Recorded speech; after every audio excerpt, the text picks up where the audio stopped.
Hello and welcome to the Defence Rests.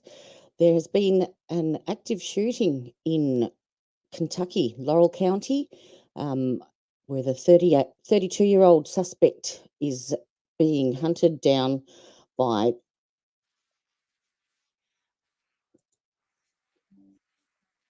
sorry, I had to get that off.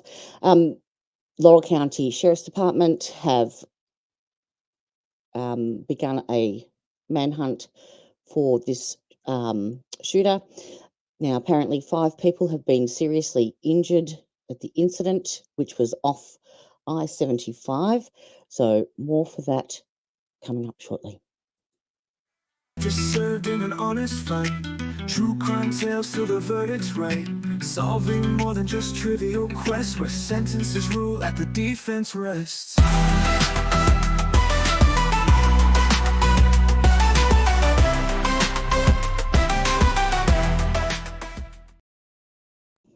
Okay, so I will bring you the initial report from MBS News, and then we will go straight into the press conference, the update of the Sheriff's Department on what's happening with the search. In Kentucky for an alleged gunman considered armed and dangerous by police, who's now on the run. Multiple gunshot victims. The shooter, they don't know exactly where he is. Multiple law enforcement agencies searching a remote wooded area all day. Hours after officials say gunfire erupted off an exit near Interstate 75 in Laurel County, Kentucky. We've got drones, we've got helicopters, we've got dogs. We're doing the best we can. That shooting leaving 5 people seriously injured after 9 vehicles were shot at, according to authorities. Officials say all 5 of the injured are expected to survive. No one was killed from this, thankfully. Authorities identifying 32-year-old Joseph Couch as a suspect after finding his car parked near where the shooting took place, and today recovering an AR-15 that Couch allegedly used in the shooting. He's had to walk on over toward the interstate, which is where we recovered the weapon at. Christina Donato was with her friend driving on I-75 when they heard a loud noise. I would assume that the white truck that was next to us got shot, and then the bullet ricocheted off and hit my vehicle. What went through your head? It was very scary and surreal. In nearby London, Kentucky, the community on edge. Officials urging people in the area to stay home and not approach the suspect if he's spotted. Ophelia Riley is visiting her hometown. How do you feel right now? Oh my God, I'm scared. I'm going to be praying for the community and our first responders. Priya is joining us now from London, Kentucky. And Priya, at this point, it's visibility becoming a concern in this search. That's right, Hallie. The terrain in this area is really rugged. So the spokesperson for the Sheriff's Department tells me they will be suspending their search operations when the sun goes down to protect the safety of their law enforcement officers. Hallie? Okay, so as we are right now at this moment, the search has been suspended until daybreak Monday morning, Eastern Standard Time. I'm coming from Melbourne, so it is 7 p.m. in the evening. So there is also a press conference from the Laurel County Sheriff's Department that gives a little bit more detail. Now, the suspect is alleged to be 32-year-old Joseph Couch, who his motive is unknown at this stage as to why he opened fire with an AR-15. As I said, there's 5 people that have been seriously injured, but there has been no fatalities, thank goodness. Now, Joseph apparently has previous military experience, spending 4 years in the National Guard, and he's considered to be armed and dangerous. Now, locals have also been warned to stay indoors with their doors locked and their phones kept on charge. So let's go to the press conference and see what they have to say.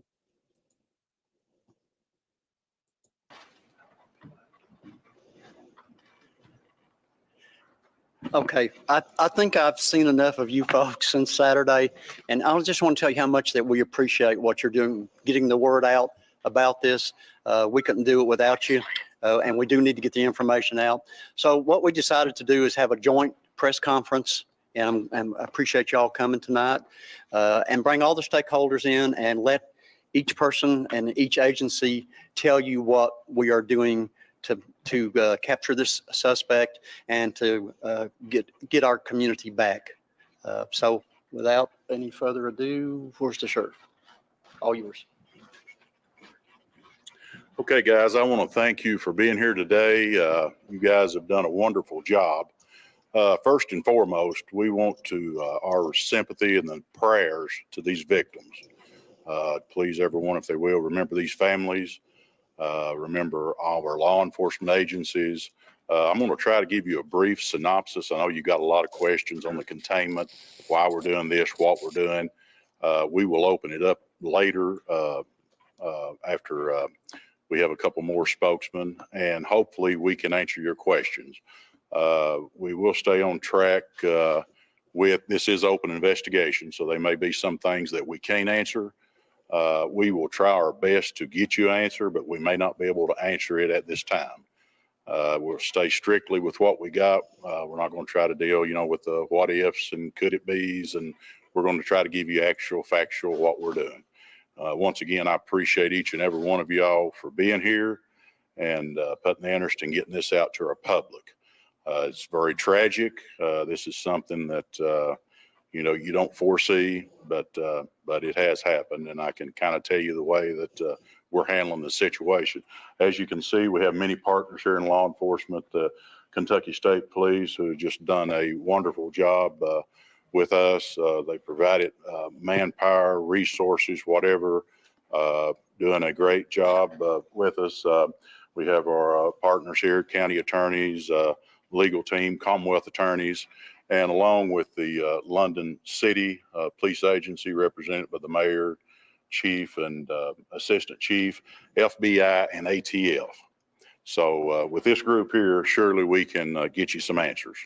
Yesterday, as you all are aware, I'm sure you went through, we did have a shooter at the exit 49.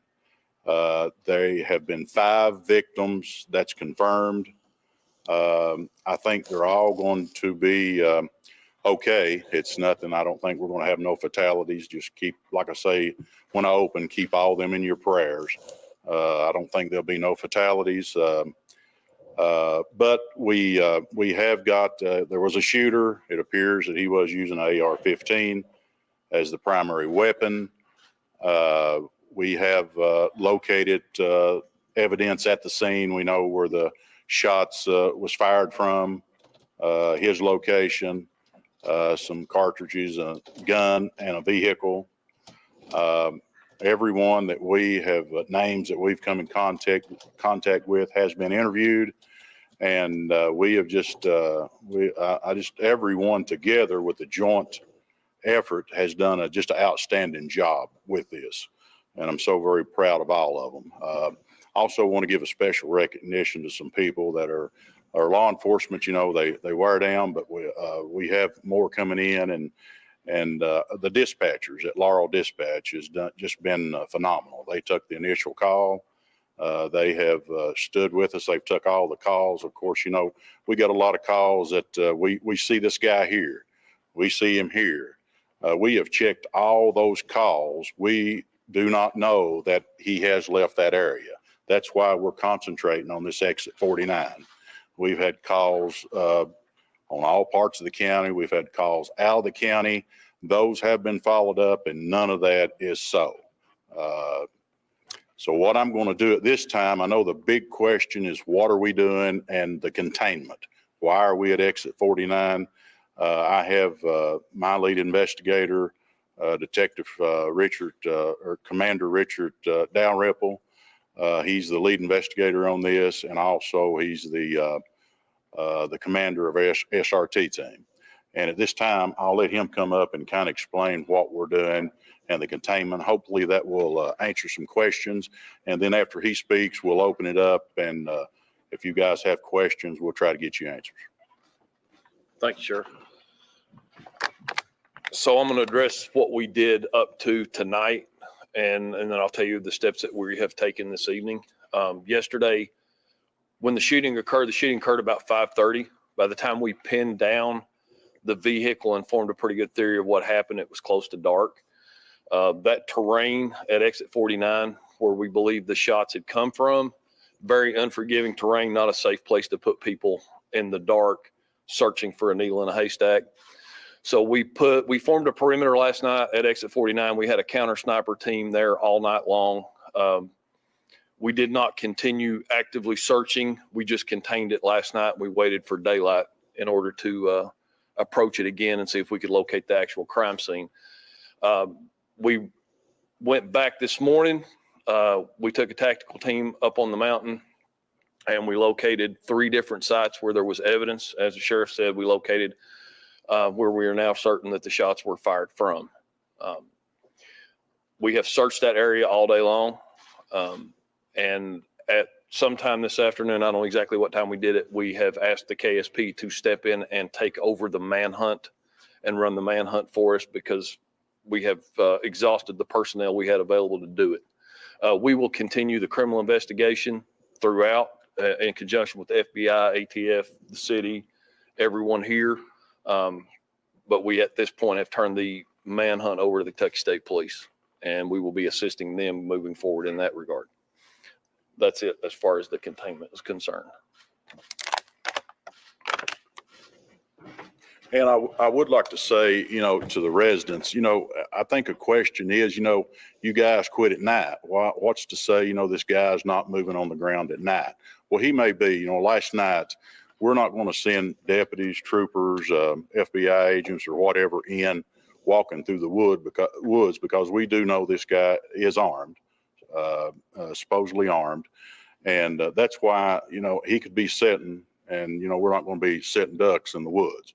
But we did have snipers that was on point that stayed at scene all night last night looking at the ridge where the shots was fired from.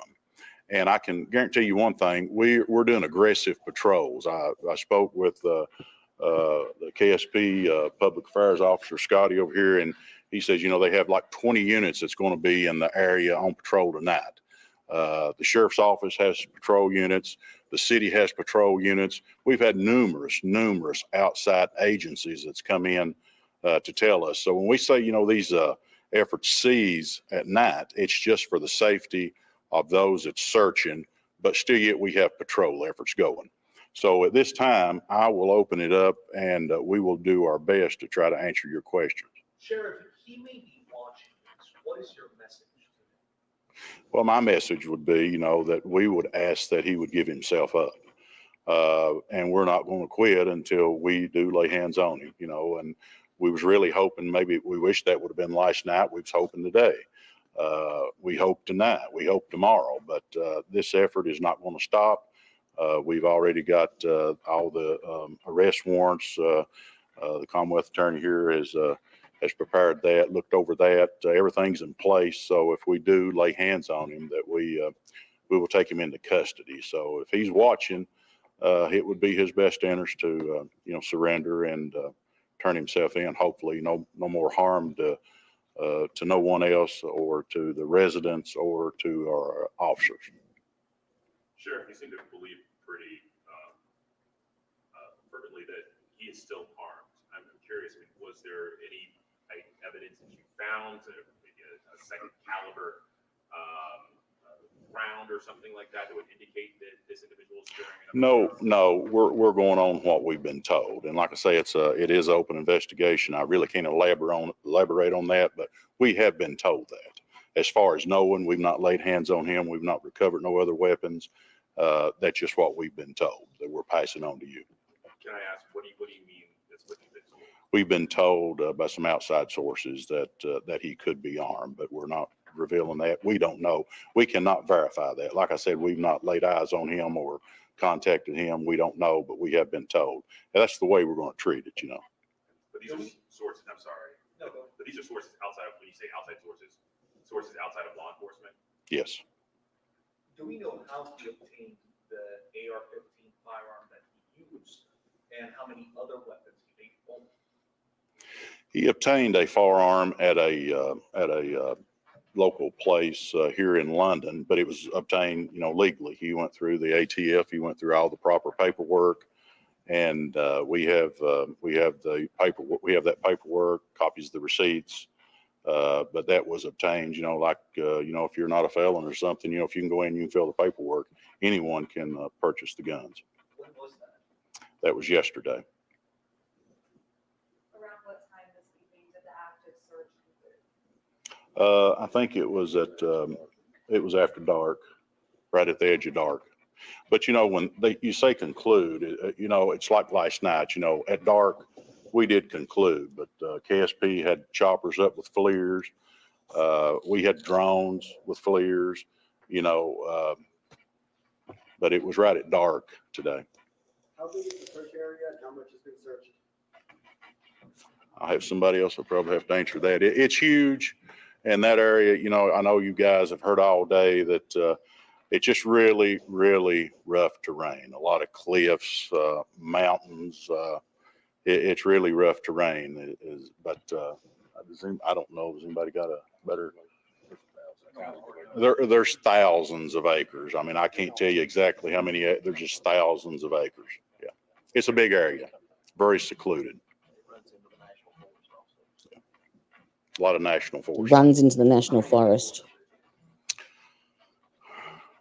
I would say 150 plus.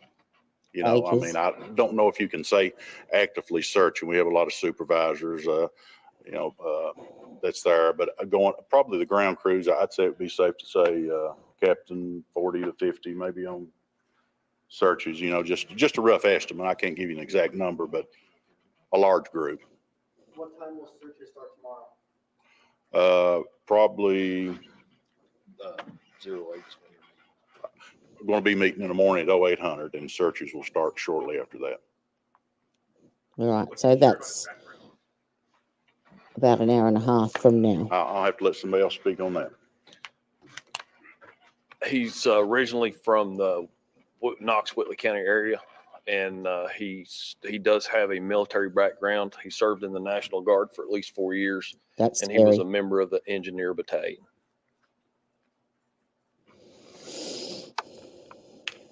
You guys mentioned that this area is large.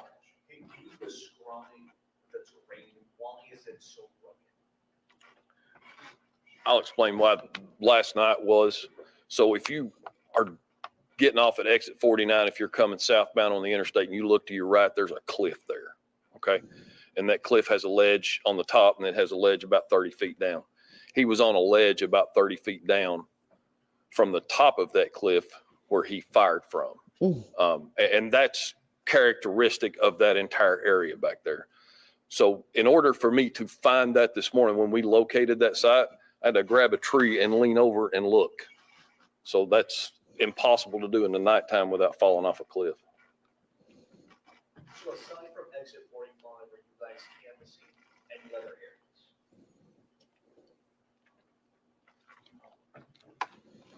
areas?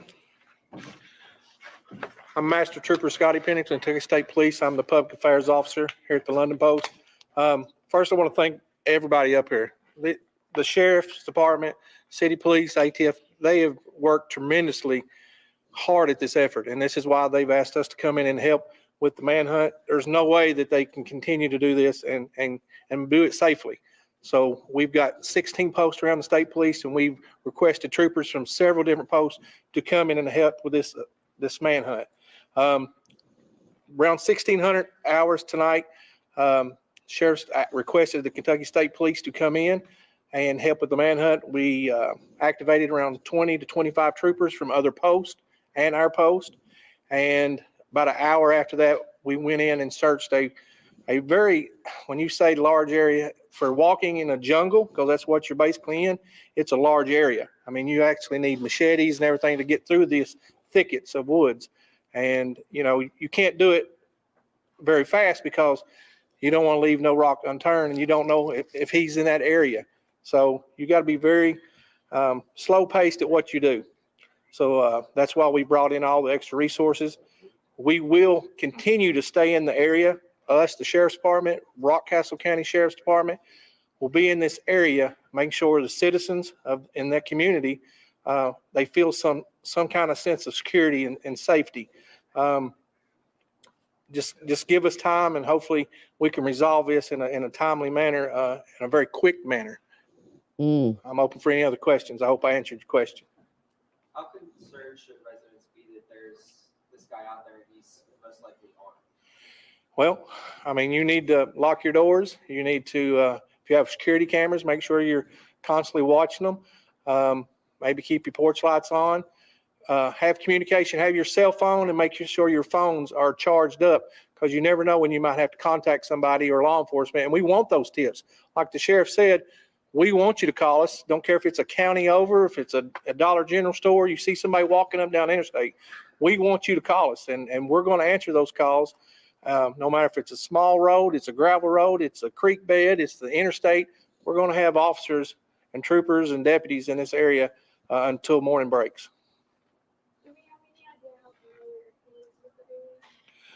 At this time, I don't know that information. There's a lot of smarter people than me behind the scenes working. They just asked if, it's very difficult to hear, but they asked if they knew how familiar he was with the area.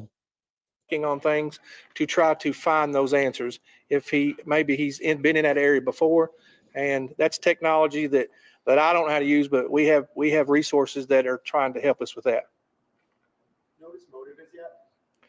I don't know what his motive is yet. That part is still under investigation by the sheriff's department. To be clear, however, this was at random. He was up there shooting at people at random. I don't know why anybody would go up there and start shooting at people. I can't get in somebody's brain of why they do something this crazy. But it's an act of violence, and innocent people have got hurt and property damage as well.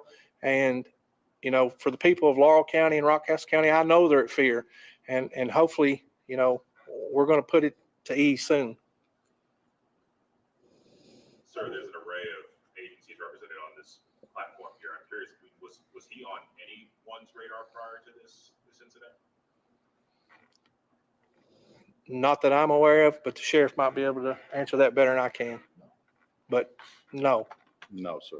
No. He wasn't on anyone's radar prior to this. What can you share about that? I've not directly spoke to. That is part of the investigation that at this time we can't discuss, but that we have interviewed family members. The sheriff's department has, and they're doing a great job with it. Are you concerned that you don't have enough manpower to find this guy? That's not my concern. I think we will have plenty of manpower, and the state police work in conjunction with the sheriff's department. They're getting a break. They need a break. And when you're out there and you're away from your families, it's hot, it's cold. You got a lot of emotions going. You're away from your own loved ones. So sometimes you just need to step back, go catch a couple hours sleep, eat, and then get back in the fight. And we're going to take over and help them with that as long as they want us to. Changing your strategy at all tomorrow? Well, we have people that are a lot smarter than me that do this stuff pretty regularly. And, we will continue to use helicopters and drones, K9s, search teams. We'll bring in fresh troopers, fresh officers from other agencies, and we'll work together to there's a lot of land out there. He explained it earlier like a jungle, but it's also ATV trails. There's trails everywhere back in there where side-by-sides and four-wheelers and trucks go and drive. You mentioned he purchased this weapon yesterday. At what time was that? He purchased the weapon yesterday. I don't have the exact time. We have it. I don't have it with me. It was sometime yesterday morning. So it was in the morning and then in the afternoon? That's my understanding. Yes, sir. And was it just the weapon or was it ammo as well? It's the weapon and about 1,000 rounds of ammunition, most of which we have recovered. You guys mentioned that you guys need a break from searching. How do you think he maybe survived out there? We're still trying to ascertain how much preparation he put into this. We searched his house this evening. We have a lot of stuff from that, a lot of devices that we're going to download, that we're going to crack. We're going to get more information.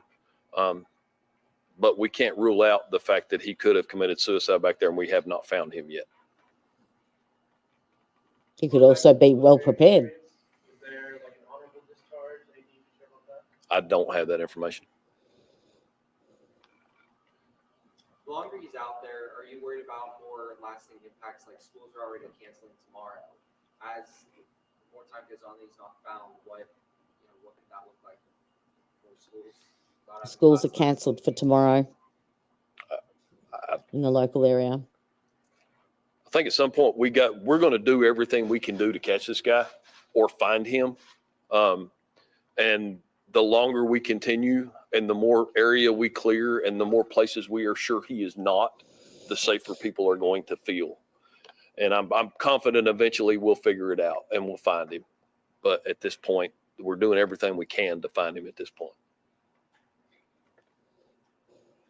You guys mentioned that he may not have been on anyone's radar. Can you just give us some insight? I think he did have some sort of, even if it's a small criminal record, can you share what his record with law enforcement looks like?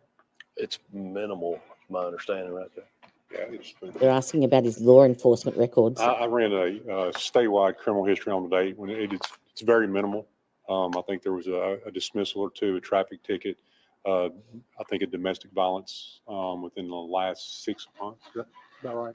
I'm not sure. So I think there was a divorce action that was at some point also. There was nothing in his criminal history that made me think, oh, we should have known this was coming. It's just not there. Very minimal. But there was a domestic violence. If I'm not mistaken, I saw, so it's kind of listed as a D case. If you're looking through court records, there was a D case. It could have been a divorce. And for some reason, I wanted to think I saw some type of an emergency protective order at some point in time.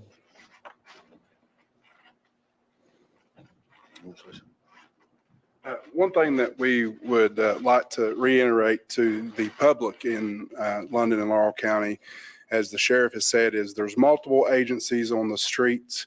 Not only the London City Police, the Laurel Sheriff's Department. You may see the city police in the county. You may see the county in the city, the state troopers throughout the community. And plus we have other agencies from like Williamsburg, Jackson County that are assisting and helping patrol throughout the normal patrols in the county and in the city. So while we ask people to be vigilant throughout their homes or about their travels, just rest assured too, you have a lot of emergency services that are on the streets tonight, and we'll be continuing tomorrow as well. As far as the schools, we have been in talks with the superintendents in this area. We will continue to update the school systems as we get it from the Laurel County Sheriff's Office. And of course, their priority is to keep our children safe. So it's going to be according to how the investigation goes leading in tonight and in tomorrow.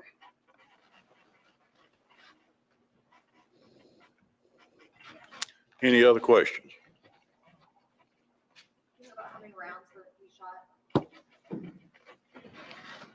She asked how many rounds were shot. We know we have 12 vehicles hit and multiple rounds in most of those vehicles. And I know from the brass that I saw this morning, 20 to 30 is my best guess, but I didn't count them. So that's about as good as I can do. To clarify, 12 vehicles? So what you got to understand is we have the vehicles, the people that were shot were traveling in. There was also vehicles hit that were no one was injured in. And some of those vehicles got all the way home before they realized they had a bullet hole in them. So that number has climbed. The bullets had ricocheted from one vehicle to another, apparently. Over the last 24 hours, and we're at about 12 right now. So 12 vehicles hit by bullets. Correct. I also just want to confirm that the number of victims is 5 victims with a shot and then 2 with incarcerated. They were injured because of Confirming 5 victims injured, but no fatalities. I know of 5 victims. I know nothing about a car wreck that was unrelated to the shooting.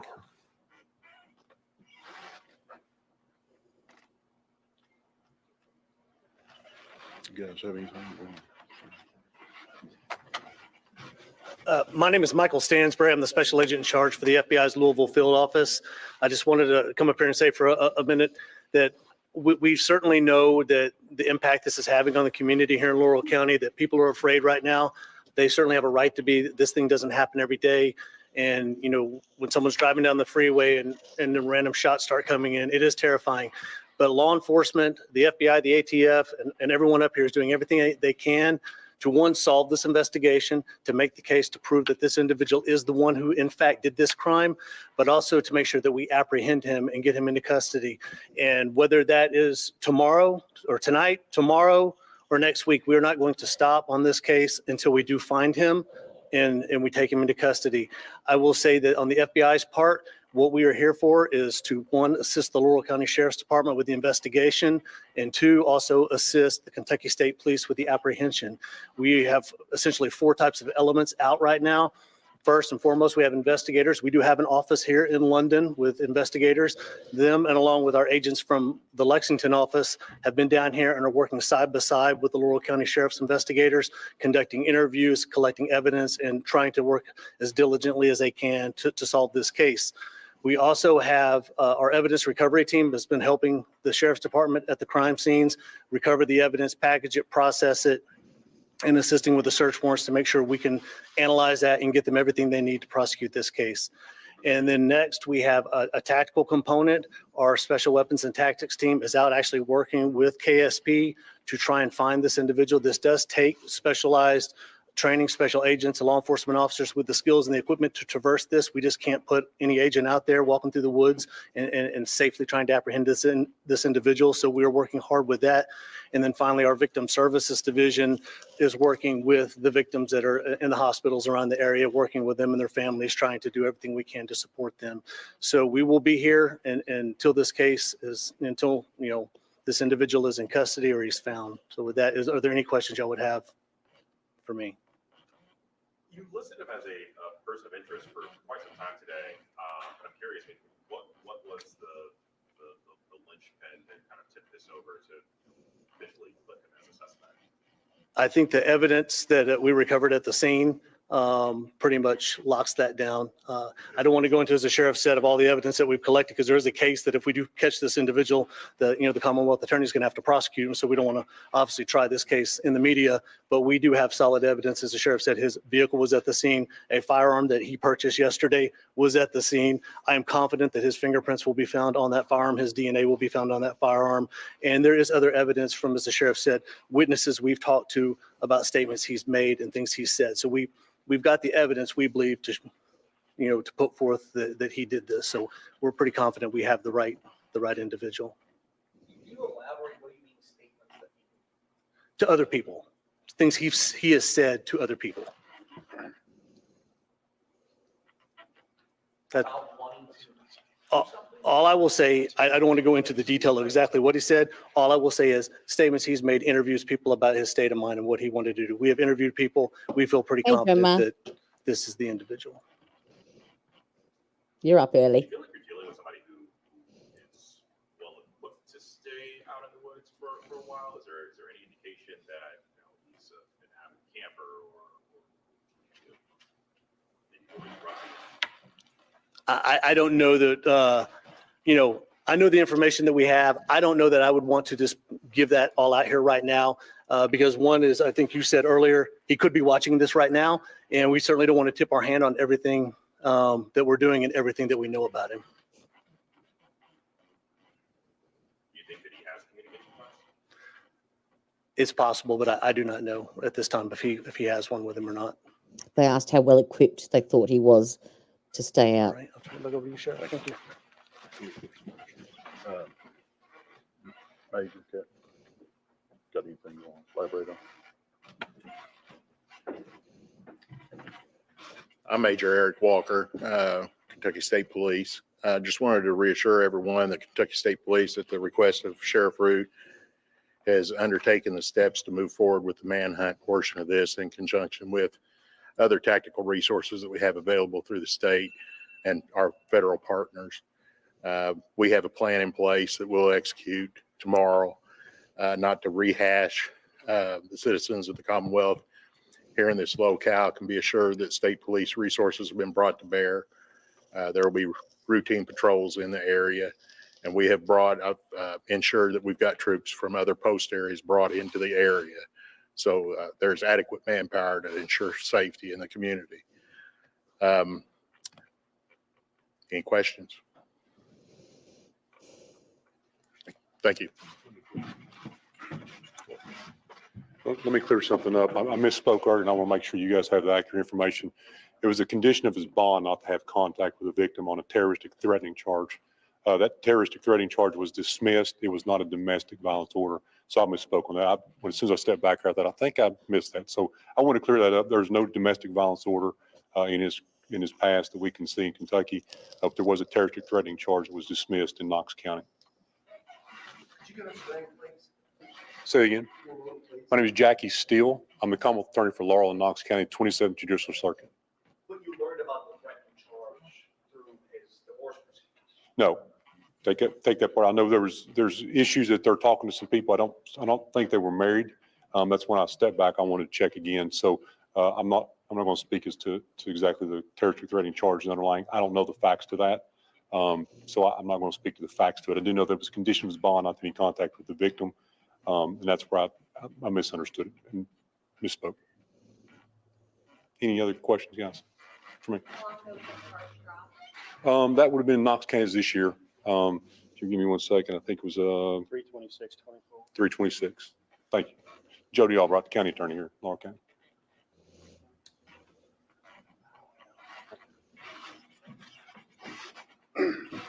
Yeah, I'm Jody Albright, the Laurel County attorney. I just want to say to the citizens of Laurel County and the surrounding areas, even this morning when we were at church, we saw a state trooper in our parking lot. There is a greatly increased law enforcement presence in Laurel County as we speak presently. I also have at the UK game, I was at the UK game last night or yesterday afternoon and didn't get to enjoy that game for a couple of reasons, but one was that my phone started blowing up.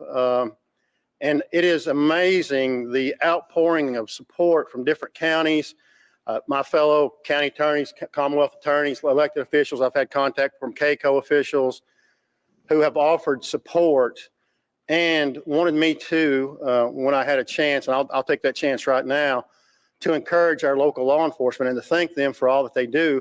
So I want to thank each and every one of you officers and elected officials for all you do in keeping Laurel County safe. I understand that people are afraid. I get that. But there are no finer law enforcement officers and first responders than there are here in Laurel County. And we do need to be vigilant. You need to be constantly on the lookout and until this passes. But rest assured that everything that can be done is being done. Rest assured that once this individual is captured and taken into custody, that he will be prosecuted. And I have utmost faith in our Commonwealth Attorney, Jackie Steele, and our judicial system that he will be brought to justice and justice will be served. But please understand that what they're talking about, as a young man, as I was out in that area, Cromer Ridge area, it is a vast area. He could be there for a long time. If he's still alive, he could be there for a long time. We don't know. But I have utmost confidence if he is in this area, he will be found and brought to justice. So, and I would also reiterate that if anybody has information, please bring that information forward now. No tip is too small, and please share that. You don't know, that tip may be the tip that solves the case or brings him to justice. So, any questions from, I guess, for myself or Jackie Steele on the legal aspect of this case? All right, good, thanks. Okay, guys, in closing, I just want to reiterate to the residents of this county that you can see the guys that's representing each agency on this stage and myself that we're doing everything that we can do. And like I say, just be confident. And I want to thank the people for everything from a prayer to we've had lunches, we've had water, we've had phone calls, we've had tips, and that's exactly what we want you to continue to do. But we are out in full force, and I'm confident, as JL said, that this guy will be brought to justice and he will be located soon. And I thank you guys. Thank you. All right. There you go. So just to recap, there has been an active shooting in Laurel County, Kentucky, just off of I-75 at exit 49. A 32-year-old man called Joseph Couch is the alleged suspect, which they have evidence that is indicative that he is, in fact, the perpetrator of this shooting. Apparently, 5 people have been seriously injured, but no fatalities, and those people they're not too concerned that there will be any fatalities from the injuries that have been sustained. He hasn't been apprehended. They will resume the search. Apparently, they're meeting at 8 a.m. Eastern Standard Time today, which is a couple of hours away. He has previous military experience in the National Guard and is considered armed and dangerous. So keep safe those people in Laurel County and surrounding suburbs and areas, and stay vigilant. Keep your doors locked, phones charged. They haven't made a hotline or anything like that so far, so just notify your local law enforcement, police department or office in the area if you see anything, and stay safe. I will keep you updated as soon as I hear any more. So make sure you have your notifications turned to all so that you don't miss any updates. Stay safe over there, Kentucky. We're thinking of you. Bye for now.